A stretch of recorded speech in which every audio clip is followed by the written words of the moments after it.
With supply being an issue right now, a lot of questions around what Nationwide's doing, how we're talking with vendors to ensure that, independents continue to get our fair share. The bottom line is that we've gained a lot of share. We have weekly meetings with all our major suppliers. Doug Reedy and Mike Darrow and Jeff Rose have turned into supply chain experts. You have to trust that those guys are in there fighting on your behalf. The guys are, they're working their butts off, and with the vendors, talk about supply chain updates, where the challenges are, where we can get our unfair share, and in what categories.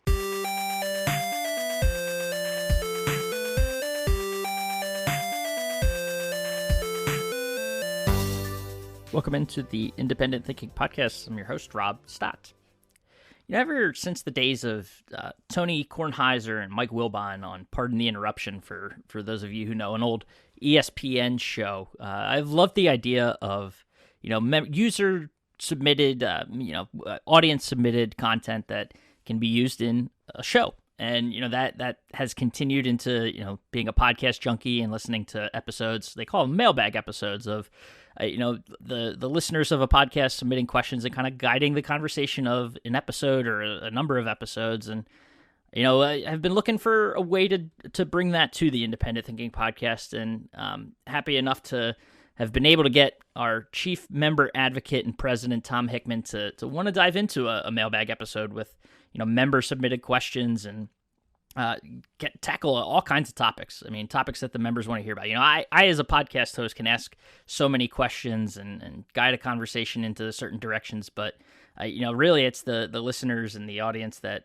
you guys know what you want, and what you want to hear and who you want to hear it from. So who better to do that than Tom Hickman, our guy at the top, leading the direction of what we do on behalf of the members. And so here we are. We got him to sit down, got a bunch of, member submitted questions to dive into, and tackling everything from, outlook on 21 with, the pandemic still happening. And after one of the most tumultuous years, I think, economically and whatnot that we've seen. So, tackling that, things, what new verticals Nationwide's looking into, what services and benefits are being developed on behalf of members, and all sorts of topics. Just really cool to be able to do that with him, and really cool to be able to, I appreciate the questions that were submitted, and, like I said, I appreciate being able to ask those to Tom on behalf of you. So, this is your episode. This is the member-generated episode of the Independent Thinking Podcast, and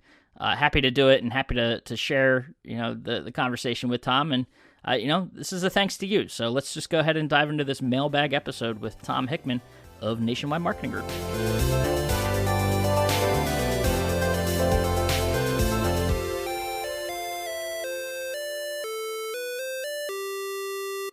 All right, we are here on the Independent Thinking Podcast, and Tom, it's been almost a year since you and I actually got on the podcast. Sorry, I've been talking to members and vendors and haven't had time for you in my life, but no, those are much more important people, particularly the member part, right? I love hearing their stories, and I know they like to hear each other's stories, and they like to kind of tell their stories. So.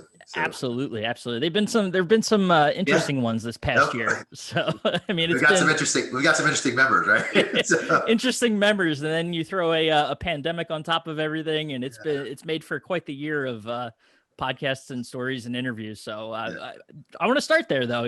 Since it has been a year, what's it? Just take a second to reflect on what the last 12 months have been like since. I mean, really, we were all together in Houston. It feels like the last time we were able to chat, at least on the podcast. Yeah.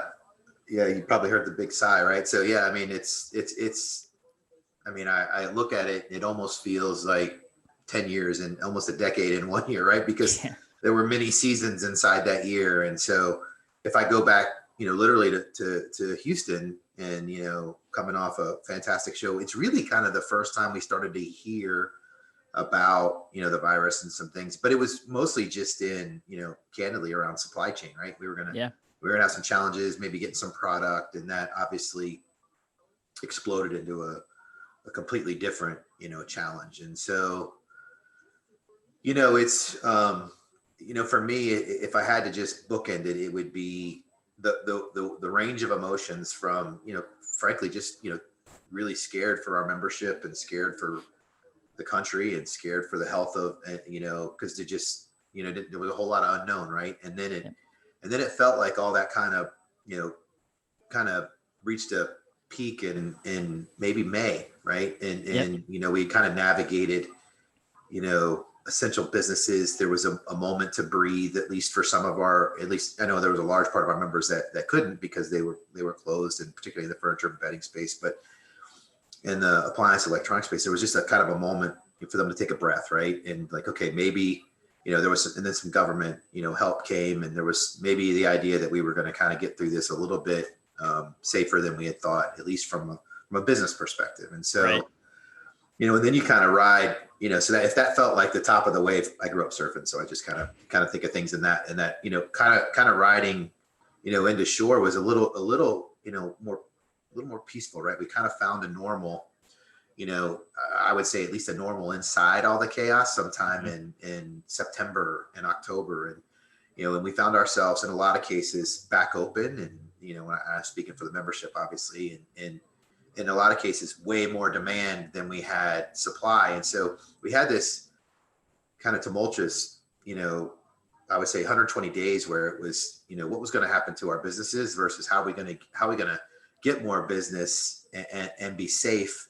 We saw, big box shut down, and we, the independent had to step in and fill that channel. I mean, there was, I don't know what, I mean, one of the stories, you hear is, little old lady whose refrigerator broke, and, she's crying, calling around, trying to find somebody to deliver it, and couldn't, right? Until she found, one of our members locally that was still willing to go inside safely and deliver. And so, I think about how many times that happened, and so I look back on it as, I told somebody the other day, we learned skills and tools to put in our toolbox that I hope we never whip out again. You know what I mean? It's like that, that weird wrench you have to buy that one time because it's, it's the only thing that fits, and you put it in your toolbox. You're like, I hope I have to try to figure that out again. But it's been, I think I've had every emotion, in the last year, and you always have every emotion in a year, but not as high and as low as I've seen. Yeah. It's been quite the year. And I know just the range of stories too. You talk to members that did have their store shut down, and, having to reopen, and what that's been like. And it's just like you said, a toolbox you hope you never have to open again. I would love to kill the Back to Business Hub on our website and never have to, relaunch that page, but we'll save it. Well, it's there. We built it. We'll save it. And as I like to say, we have that muscle, right? Yeah. I'll let it atrophy to the point that maybe we don't want to use it, but it was pretty interesting to watch everybody adapt. And I mean, retail too, right? The membership, the vendors, adapting, trying to figure out where's the right place to put product. And then, nationwide, obviously adapting to serve different needs for the membership. So it was, I feel like I aged a decade in the last 12 months. I think you're far from the only one to feel that way. I know. I think everybody feels that way. So this year, it felt nice to close the books on 2020 for sure. And I know, it's kind of a nice segue because with this episode, we got a lot of input from members. I usually am the one asking questions, and I wanted to get at least one in before we dove into the meat of this. Sure. But we got some Ask Me Anything styled questions, a mailbag episode, have some fun with this. And but we'll start there because it's a nice, segue talking about you've been able to reflect now here to open this podcast. But, now looking ahead, question one that we got from members was, about looking ahead related to how things are going. I know you may not have come prepared with specific numbers, but as you look ahead to 2021 and kind of where you project things going, do you see things getting better with our verticals, with CE and furniture and appliances? Yeah, well, I mean, I grew up in a Japanese company. I always come with numbers, right? So, I mean, the timing's good because, we kind of wrapped up our, in November, December, our 2021 plan. And talked to a lot of suppliers, talked to a lot of members. I think we're going to see for some period of time, at least in the first half of the year, a lot of what we've seen in the back half of the year, right? As we continue to kind of get our arms around what safe looks like at retail and what safe looks like in the factories, candidly. So I think we're going to continue to see what I would call a, demand outstripping supply, probably for I would say at least another 120 days or so, right? And one of our partners talks about a tale of two halves, and it very much feels that way. It's shaping up that way. And we were talking to some of our other folks that we look at economic and the environment, and it feels very much that way. So I think we'll see a lot of what we have right now. So brisk demand across all categories, right? People are still home. There's been significant back order. We're digging into those, and our members are digging into those. There's not near enough inventory in the chain in any category, but we'll continue to see a lot of people at home, and a lot of demand. Now go ahead. No, you go. Ask a question. So the impact on margin, that was another sort of follow up to this. Does that the supply and demand issue, does that impact retailers' ability with margin? Yeah, it's been good for margin, right? Because you haven't seen a lot of discounting from the in any categories, right? We didn't see a Black Friday of buy a TV, get a refrigerator for free, right? Now, obviously, I'm being facetious there, but the promotional activity, we just aren't seeing it, right? And for good reason, right? Demand is high. We're hearing that supply is low, so a lot of our partners didn't have a lot of promotional activity for good reason, right? And so the good side of that is our members make a little bit more money, right? Yeah. So margin I think is going to be good, and I think has been good for a while and will continue to be good. And then the interesting part of it is the back half of the year, right? So what happens in a vaccinated world? You probably, I know you got a baby at home, but you probably promised your other one to go somewhere, and I know I certainly promised my family a family vacation once we get it's safe to travel. And so we do think there's going to be this kind of shift back to service and travel and entertainment, that will affect overall demand. But every time I talk about a headwind, that being a headwind specifically for our business, I think good for the overall economy, but maybe specific to our business, a little bit of a headwind in terms of keeping the same amount of demand in the channel. There's every indicator that demand's going to stay the same, right? I think being around the house is going to be a permanent behavior for a long time. The math doesn't lie, the statistics don't lie. Urban flight is real. Housing starts are still strong. The Fed's come out and said they're not going to change interest rates for the next few years, which is the largest driver of new home builds. And so, we're on this, more products being used, the rest number, the products that are breaking every day. I mean, just, it's not rocket science, right? I mean, right. We're running our washing machines, dishwashers, refrigerators being open, all the things you've heard. So we're pulling forward the rest. So for every kind of headwind of where we might see, discretionary funding leaving the business, or leaving the industry, we have every reason to believe that it's going to stay, that it'll be offset by some really kind of cyclical and or built-in demand. So although I do think we'll see a lot more people traveling, and I think that's great. We need a healthy overall economy. I think that's great. I think we'll still see strong demand in the back half. Maybe not, and we'll have supply start to meet that, right? They can build product in a safer way. So I think it'll be more an equilibrium in the back half. And then we might start seeing promotional activity again, which, depending on how you feel about that, might be great, might not be great.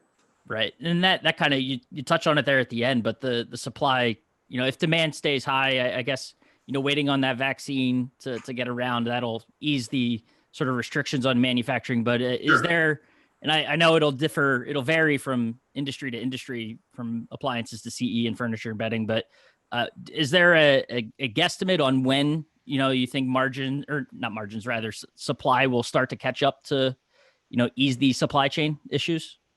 Yeah, well, we're already seeing, some supply catch up, right? Just because they're learning to operate safer in the factories, right? And so we've been seeing it. I would tell you probably since late October into November into December.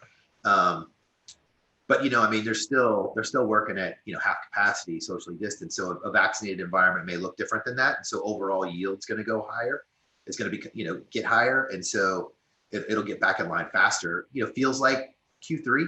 That they'll be able to kind of get that all caught up, and then maybe we'll have stock. You can go walk out to the back of the warehouse and load it up in your truck or deliver it the next day. That's my hope. Yeah, fingers crossed. It's a great competitive advantage for independents to be able to deliver next day, right? We haven't been able to do that for a long time. Right. I haven't Right. been able to deliver next week in some cases, but we need to get back to where we can lean into our competitive advantages. Right. And related to that, kind of following up with the next member submitted question, we saw a lot of was, as far as, with demand supply being an issue right now, a lot of questions around what Nationwide's doing, how we're talking with vendors to ensure that, independents continue to get their fair share, and, certain supply isn't being sent to big box stores and things like Yeah. that. So what is Nationwide doing, with the vendor community to ensure that we continue to get our fair share? Yeah, it's a great question, and one I field with varying degrees of enthusiasm. We put it Yeah. that way from members, just about every day.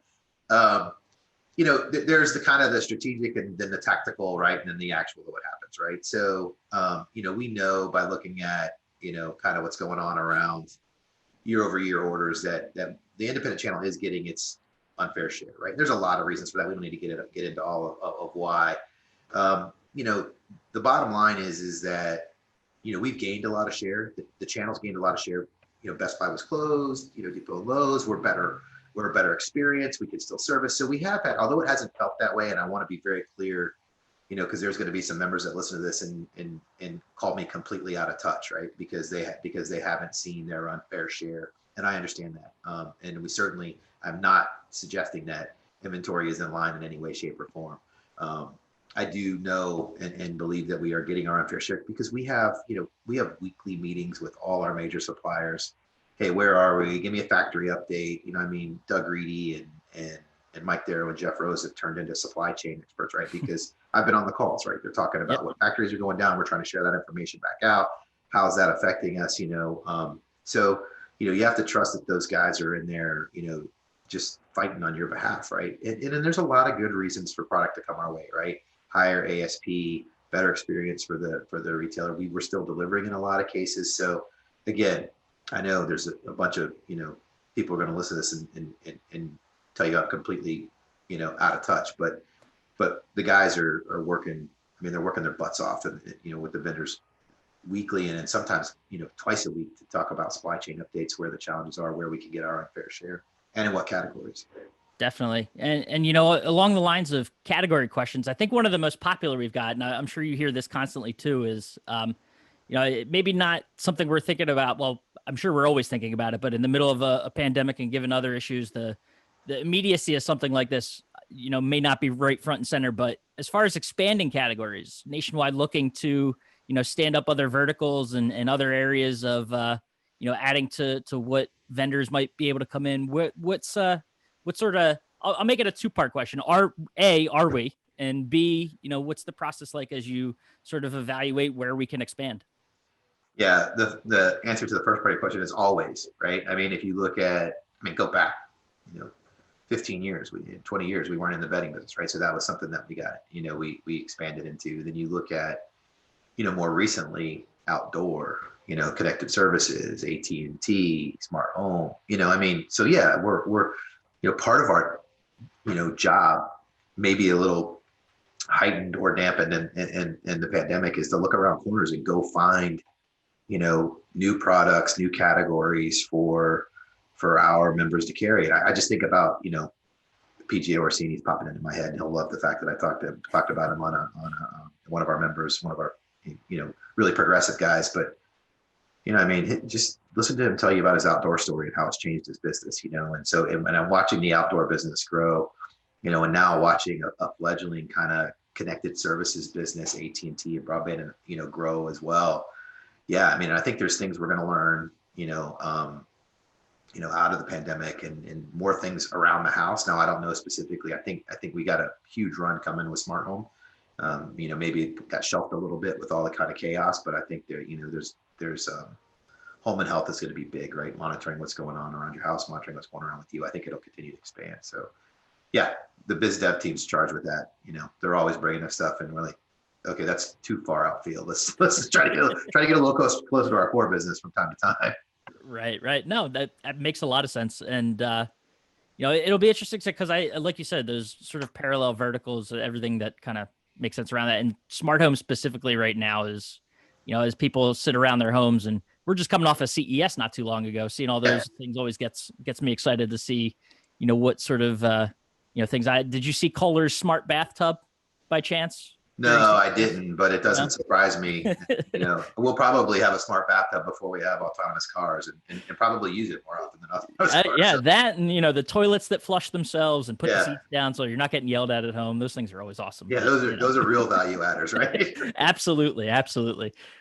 So related to other not on the product side, but the services side, a lot of other questions we got were about we've seen things like the TechSmart partnership and product protection and things like that get stood up. Uh, what other areas could Nationwide possibly expand into as far as on the customer service side of things for members and those types of offerings, whether I don't know, delivery is, you talked about delivery earlier. Any other of those areas that are being explored or looked into? Yeah, you'll see a giant push into service, for us. And it's not that we haven't been highly focused on it, right? We've had, Service Leaders Network and performance groups for a long time, but it continues to be and will continue to be two things.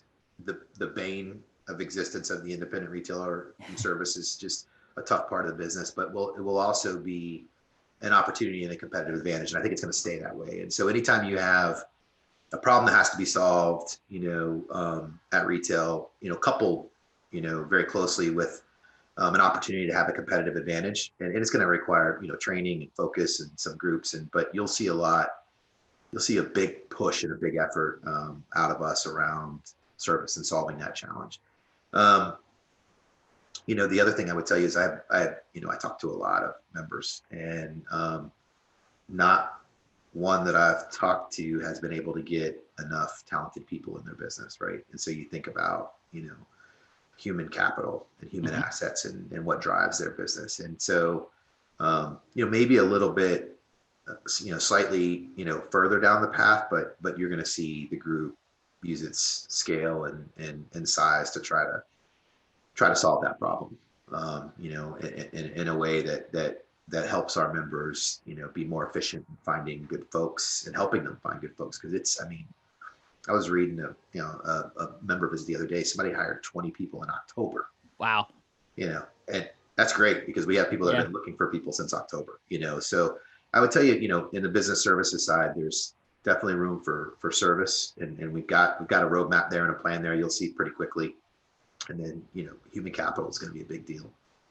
No, that's awesome. And I mean, right now it feels like that's always a struggle, especially feels like for smaller businesses finding not just the people, but the talent, that can fill those roles. So, Yeah. a lot of people looking for work right now too, unfortunately, but it obviously breeds opportunity for Sure. businesses to kind of find people that would fill their needs. Yep. So kind of similarly, you talk about the scale of the group and things that can be done. Another couple of questions came in related to, is Nationwide doing anything, nationally to talk to consumers about pushing consumers to dealer stores and things like that? And, is that something that's ever been thought about, or is that something that makes sense for Nationwide? Yeah.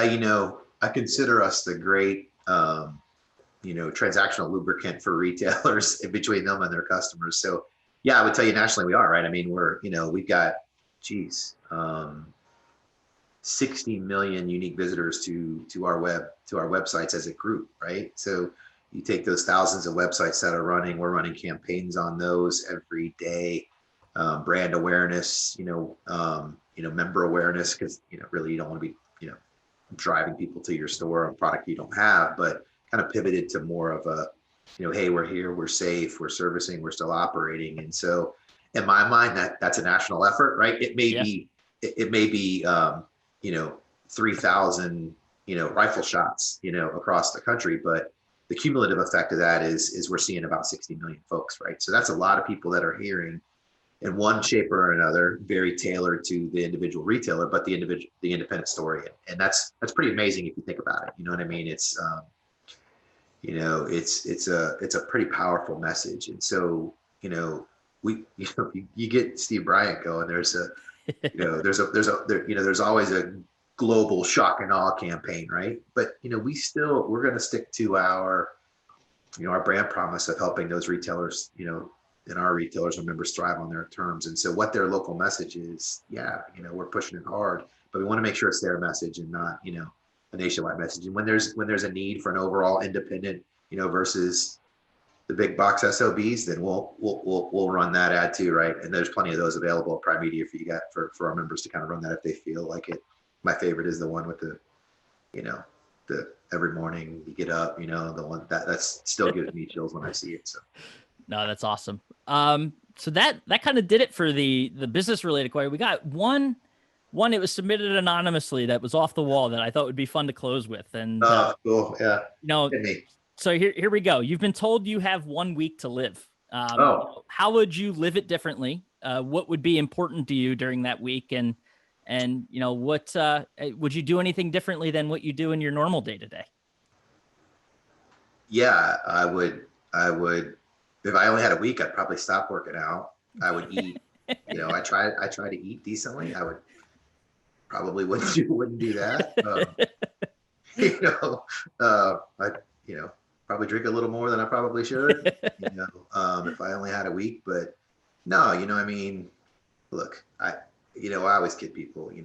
We talk about it a lot at Nationwide. If you can't get fired up about helping, independent retailers by big boxes. So, I'd probably still come to work, a couple of those days. And I'd spend some time with my family, and I'd, probably just the way I'm wired, I'd try to do something on my bucket list, stupid, to try to edge it in on, at the 12th hour. It's an interesting question. It forces reflection. Right. Yeah. Right. Well, and speaking of reflection, I'd be remiss if we didn't at least mention sometime on here the Hall of Fame nod that you recently got. So with Dealer Scope. So I swear I had nothing to do with it. Yeah. First of all, so just a congratulations on behalf of the Nationwide team and anyone listening. So what was that like for you? It felt very much to me the same experience I had around ADL where I just. I look inwardly and it's fantastic because it means that the group is being recognized in some way, shape, or form. And I have the privilege of leading the group, and the people that are in it. And so it means that we've showed up on someone's radar as making a slight difference somewhere in the business over time. And that's what you want, right? You want, everybody talks about, legacy, and in some ways it feels like, my dad would tell you, if you hang around long enough, you get a participation trophy, right? And so, maybe that's a little bit of it, but I would like to think it's more. I have, spent most of my, career, in the independent channel and working on behalf of independents, and if it means that channel or that message or that mission gets raised to a longer arc, then man, give them all to me, right? Give me a chance to get in print to talk about the independent channel. I'll take it.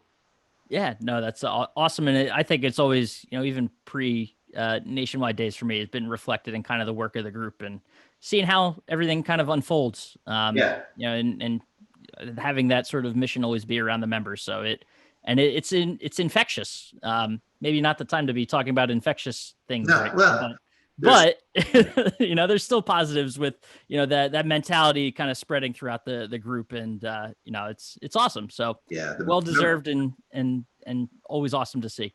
I appreciate that, and it's an honorable position to be able to speak in on behalf of the group and such a incredible group of independent retailers to be able to be, the face and the voice of those folks in some boardrooms and some meeting rooms where, maybe it's not heard as loud as it should.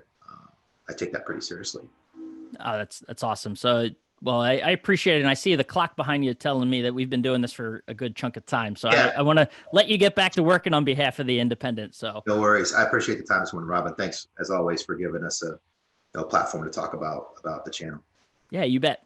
All right, man.